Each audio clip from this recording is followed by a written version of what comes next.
let us begin the classroom of the Foxu. What made you originally want to become a VTuber slash streamer? Did you have any specific inspiration? Thank you for being you, Kirsche Verstahl.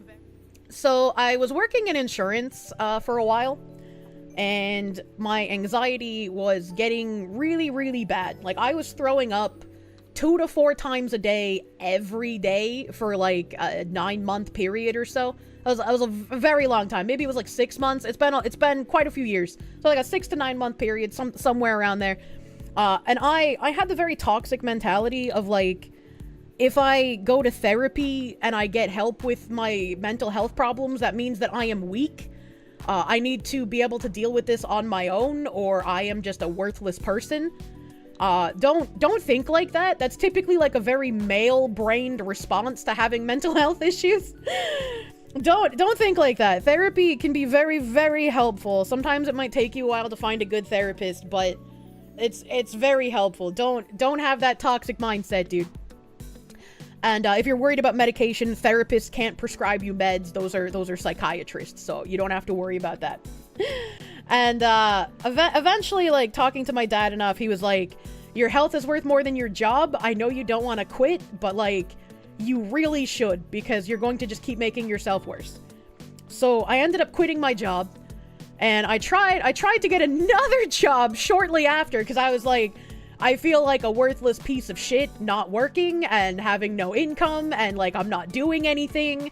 So I tried to get another job shortly after with like, I was told, right? It was like from a recruiting agency.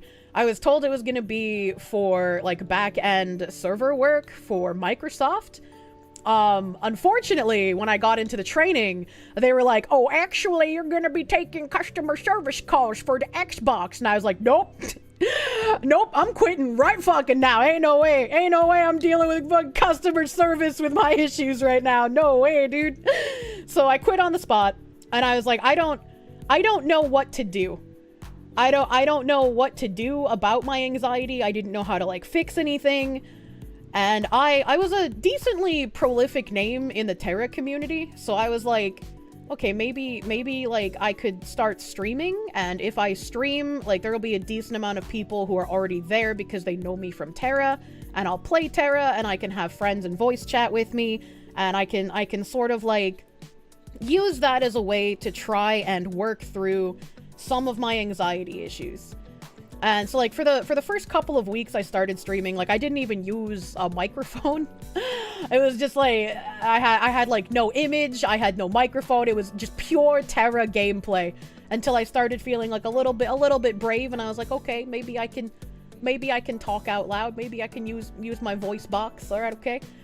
And so I just kind of springboarded from there. It wasn't really like, oh, I want to become a streamer, oh, I want to become a VTuber, or like, I want to make a career out of this. It was just like, maybe this can help me with my anxiety, because it'll be human interaction.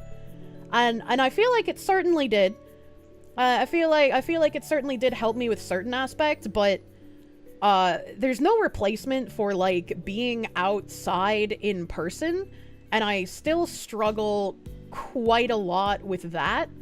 So even if I feel like a lot better interacting with like people in chat or being in voice chat, or like even when I started doing collabs with people, I was like terrified of being on other people's streams. I was like terrified of other people's audiences, or like if their audience was like larger than mine, I would like vomit before the collab. Like it was scary, man. I was just like terrified of everything. And there was even a point where like I was partnered with NMAS Entertainment before I was partnered with Gameforge. And with NMAS, it wasn't a paid partnership. It was just like a regular partnership kind of thing. And they were going to do like a promotional thing with me on their launcher. And that never actually ended up coming to fruition because NMAS was just really bad at absolutely everything they did. But I was kind of at this crossroads at that point where I was like, okay, I've been using a PNG, and I switched to like GIF tubing before I had a 3D model. And I was like, do I want to do VTubing in its entirety, or do I want to switch to face cam? Because like at that point in time, I was like, well, face cam streamers are, you know, really successful, obviously. And if I do face cam, maybe that would be a better route if I wanted to continue trying to do this.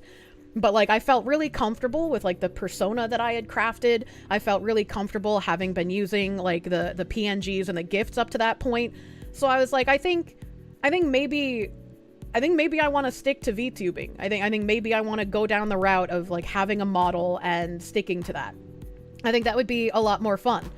And thankfully at that point in time, I had a friend who wanted to get into doing 3D models. She had done a lot of artwork for me. And she made my original model that I still, well, I mean, I guess I don't still use it, but the first one was like a Vroid, and then she upgraded it in 2020 to like a better Vroid. And she was a very nice lady. She